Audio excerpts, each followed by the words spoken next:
అత్యాధునిక టెక్నాలజీతో నడుము మరియు వెన్నునొప్పికి treatment Tejas spine care Somajiguda Sainikpuri Gachibowli. నమస్తే, నేను Keshav. Welcome to Suman TV.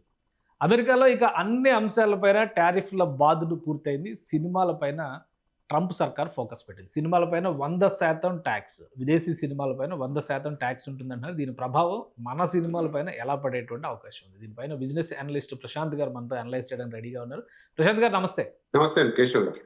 100% tax అంటున్నారు. ఇప్పటివరకు అన్ని సెగ్మెంట్స్ అయిపోయినాయి, మ్యానుఫ్యాక్చరింగ్ ఇండస్ట్రీస్ అన్నీ అయిపోయినాయి, ఎంటర్టైన్మెంట్ మీదకి వచ్చింది.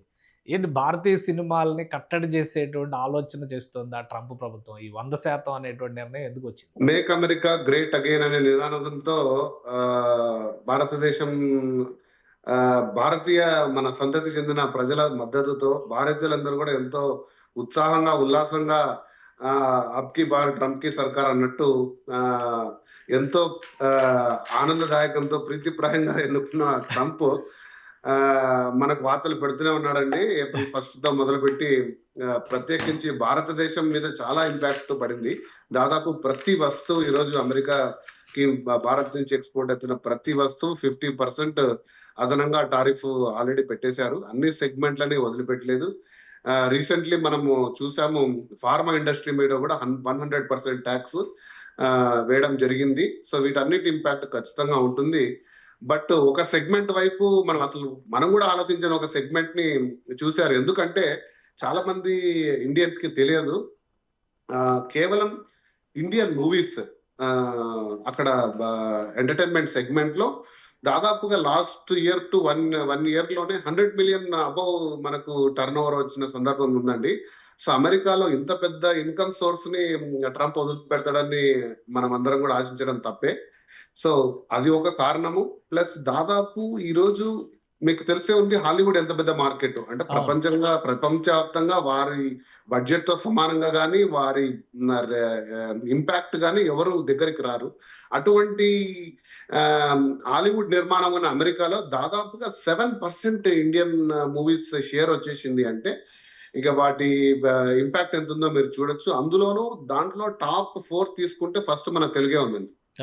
సో ఖచ్చితంగా ఇంత హై వాల్యూ తోటి మనకు ఒక మార్కెట్ నిర్మాణం అయితే ట్రంప్ ఎందుకు వదిలిపెడతాడండి?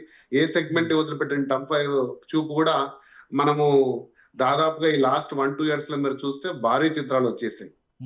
పుష్ప అయితేనేమో, RRR, బాహుబలి, కల్కి, తర్వాత KGF, ఇవన్నీ సలార్ అంటూ పెద్ద పెద్ద మూవీస్ అంతా రావడం జరిగింది. సో వీటి వల్ల రెవెన్యూ కూడా దాదాపుగా చూస్తే ఇండియన్ బిజినెస్ మార్కెట్ చాలా హై అయింది.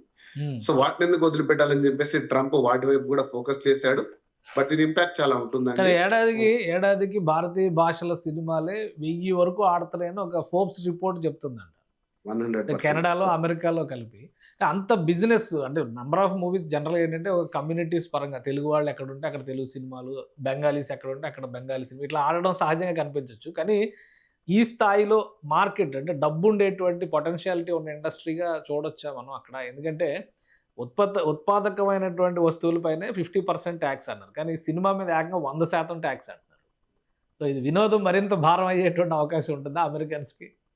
ఖచ్చితంగా అండి. సో 3 సంవత్సరాల క్రితం మనం చూసుకుంటే ఒక సినిమా తీయాలనుకుంటే అది చిన్న కానీ పెద్ద కానీ మధ్య తరహా సినిమా తీసుకుంటే ఒక మార్కెట్ ని స్టడీ చేసుకుంటే ఏ భాషలో ఆ భాషలో ఒక హీరోకున్న మార్కెట్ స్టడీ చేసేవాడు.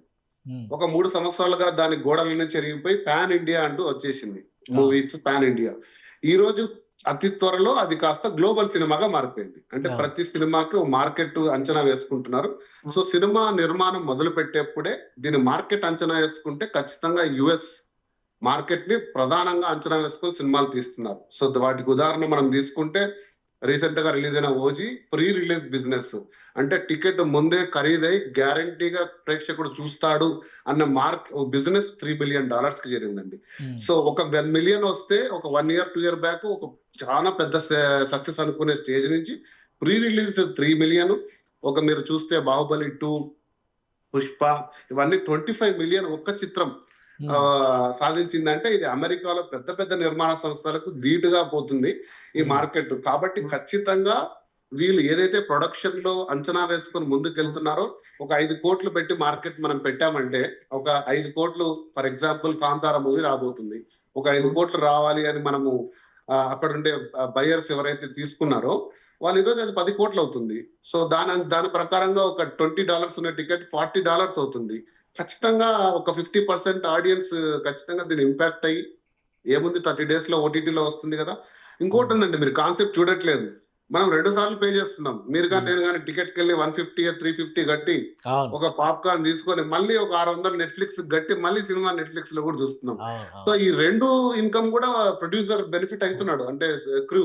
కానీ కన్స్యూమర్ కి 2 రకాల భారం ఉంది. యుఎస్ లో ప్రధానంగా కన్స్యూమర్ బేస్డ్ వచ్చేసి ఓటీటీ బేస్డ్ మార్కెట్ అక్కడ. సో అక్కడ మూవీ రెంటల్లో చూస్తారు, మీరు ఇంట్లో కూర్చొని రెంటల్లో చూసే మెకానిజం ఉంది.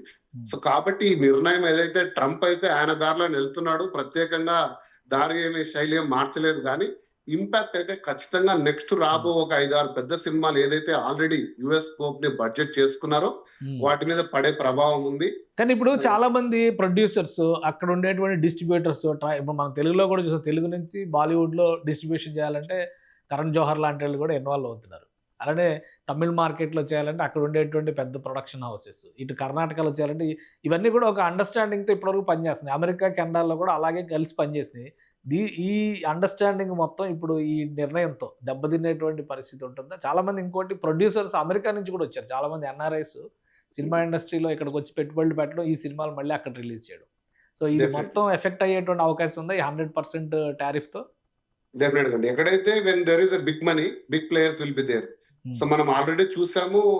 అసలు అంటే ఎందుకు ఇండియాలో అంటే ఒక విశ్లేషణ, సపరేట్ విశ్లేషణ ఇది, ఎందుకు బాలీవుడ్ పెద్ద పెద్ద మూవీస్ ప్రొడ్యూస్ చేయలేకపోయింది సౌత్ ఇండియా? ఎందుకంటే బాలీవుడ్ ఒక 20 years గా బిగ్ ప్లేయర్స్ చేతుల్లోకి వెళ్ళిపోయింది. అంటే వాళ్ళు ఒక 10 movies 5 movies సైన్ అప్ చేయగలరు ఒక హీరోతో. 100-150 crores అడ్వాన్స్. సో అందులో కథక్ వాల్యూ ఏమి ఉండదండి, కొంచెం ఫార్ములా ఉంటది, ఒక హీరో ఉంటది, ఒక మ్యూజిక్ డైరెక్టర్ ఉంటారు, రిలీజ్ చేయడం. వీటి వల్ల దెబ్బతినింది, క్వాలిటీ దెబ్బతినింది. మళ్ళీ ఆర్గానిక్ గా తెలుగు సినిమా అయితే కన్నడ సినిమా వాళ్ళు అందించిన విజయాలతో మళ్ళీ భారతదేశ సినిమా నిర్మించడం. అలాగే యూనివర్సల్ స్టూడియోస్ అంటూ పెద్ద పెద్ద స్టూడియోస్, వార్నర్ బ్రోస్, ఇట్లా రకరకాల పెద్ద స్టూడియోస్ క్యాప్చర్ లో కూడా హాలీవుడ్ ఉంది. కానీ స్టిల్ అక్కడ ఎక్స్పెరిమెంటల్ మూవీస్ వస్తూనే ఉంటాయండి. కాకపోతే మీరు అన్న దాంట్లో మీరు గమనించలేదు, లాస్ట్ 5 years గా చాలా మంది డిస్ట్రిబ్యూటర్స్ వీళ్ళందరూ కూడా పార్ట్ టైమర్స్ అండి. అంటే ఒక సాఫ్ట్వేర్ ఇంజనీర్కి వెళ్ళిన ఒక 3-4 కలిసి ఒక మూవీని తీసుకొని జాక్పాట్ తీసుకున్నారు, కొద్దిమంది నష్టపోయారు. వీరు వారికి ఉండే అభిమానం బట్టి ఆ దేశీయంగా సరే లోకల్ గా ఉన్న మార్కెట్ స్టడీని తీసుకొని వాళ్ళ భాష, వాళ్ళ పరిజ్ఞానంగా మూవీస్ ని ఎక్కువ రేట్ పెట్టి తీసుకున్నారు. కొన్నిట్లో లాభాలు తీసుకున్నారు, కొన్నిట్లో భారీ నష్టాలు. నాకు తెలిసిన ఓన్ మిత్రులు కూడా కొద్దిమంది ఉన్నారు యుఎస్ లో ఉంటే కొన్ని నష్టాలు కూడా చేకూర్చుకున్నారు. వాళ్ళందరూ కూడా ఇటువంటి వైపు నుంచి కొంచెం ఎగ్జిట్ అవుతారు. పెద్ద పెద్ద మార్కెట్ ప్లేయర్స్ దీంట్లోకి ఎంటర్ అయ్యి దీన్ని కంట్రోల్ చేసే అవకాశం ఉంది. కానీ ఏదైతేనేమి కానీ ఇండియన్ మూవీకి ఇది ఒక సాడ్ న్యూస్ అండి. అంటే మూవీ ప్రొడ్యూసర్స్ కి వాళ్ళు రేపు పొద్దున 1000 crores అని వింటున్నాం మనము. ప్రొడక్షన్ లో 1000 crores పెట్టి మూవీస్ తీసే పరిస్థితి ఈరోజు ఒక భారతీయ సినిమా సగర్వంగా చెప్పుకోగలుగుతున్నామంటే అది అంతర్జాతీయ మార్కెట్. కానీ ఇటువంటి పరిస్థితులు అది కొంచెం అన్సాటిస్ఫైడ్ గా ఉంటారు. అంటే ఇప్పుడు ఈ డెసిషన్ వలన మూవీ మేకింగ్ కానీ, ప్రొడక్షన్ యూనిట్స్ కానీ, ప్రొడక్షన్ హౌసెస్ కానీ, ప్రొడక్షన్ రిలేటెడ్ ఎంప్లాయ్మెంట్ కానీ అమెరికాలో పెరిగే అవకాశం ఉంటుందా? డెఫినెట్ గా అదే. ఇప్పుడు ట్రంప్ ప్రతిదానికి చేసేది ఏంటంటే మాగాలో ఒక కాన్సెప్ట్ ఏంటంటే, మీరు ఫార్మాలో చూశారు 100% టారిఫ్.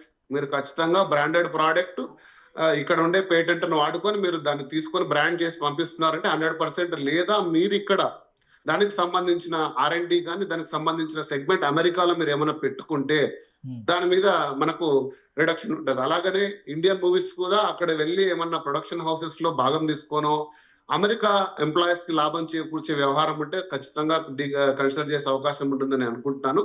బట్ అంత పెద్ద ప్రొడక్షన్ హౌసెస్ మనకు వెళ్ళి తీసే సినిమాలు పర్సంటేజెస్ చాలా చాలా తక్కువ. బట్ నార్మల్ మూవీస్ అన్ని కూడా ఇంపాక్ట్ అయ్యే అవకాశం ఉంటుంది.